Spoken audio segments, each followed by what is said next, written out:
This is the last thing you're supposed to notice. You think supermarkets are built for your convenience. They're not. Every aisle, every shelf, every product sitting at exactly your eye level. None of it is random. It was designed, tested, refined, and it has been quietly working on you every single time you walked through those doors. Here's what most people assume. Grocery stores are laid out to help you shop faster. Basics at the front, a logical loop, in and out. That's the story the industry wants you to carry. But in 1953, a retail consultant named Vic Gruen designed the first modern enclosed shopping layout.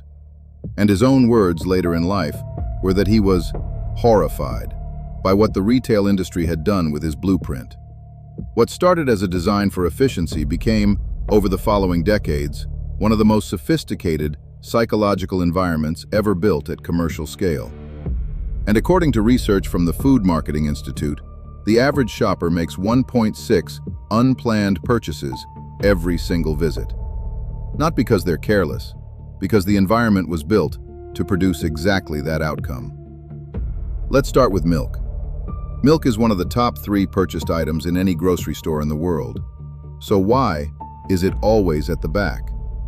Because getting there means walking past everything else. Retailers call this a destination product strategy, anchoring the most needed items as far from the entrance as possible, forcing maximum exposure to everything in between. The Federal Trade Commission documented this practice in its 2003 investigation into grocery retail, and confirmed it has been standard industry practice since at least the 1930s. Next, scent.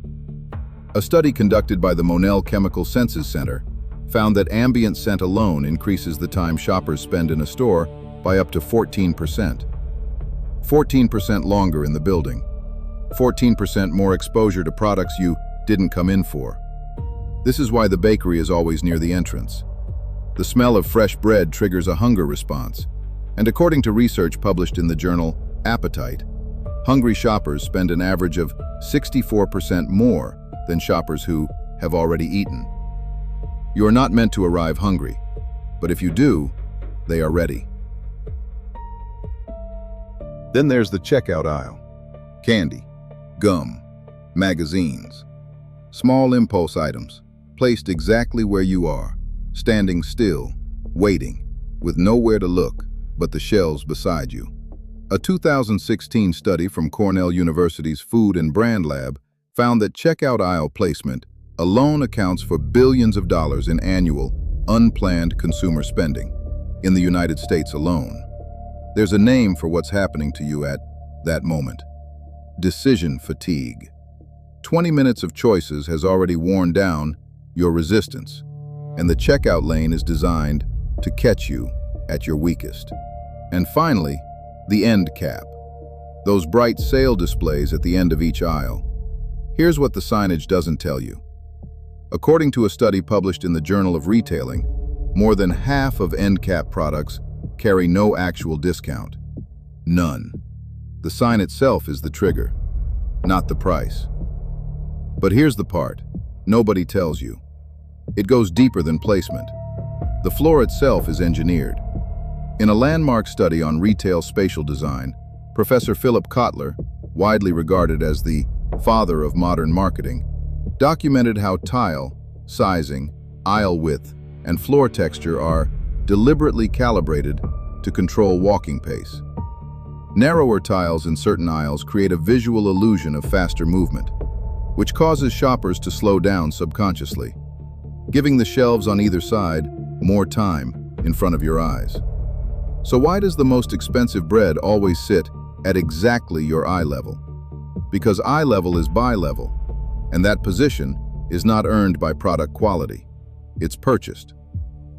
The Federal Trade Commission confirmed that manufacturers pay retailers what are known as slotting fees, sometimes exceeding $1 million, simply for the right to occupy that eye-level position.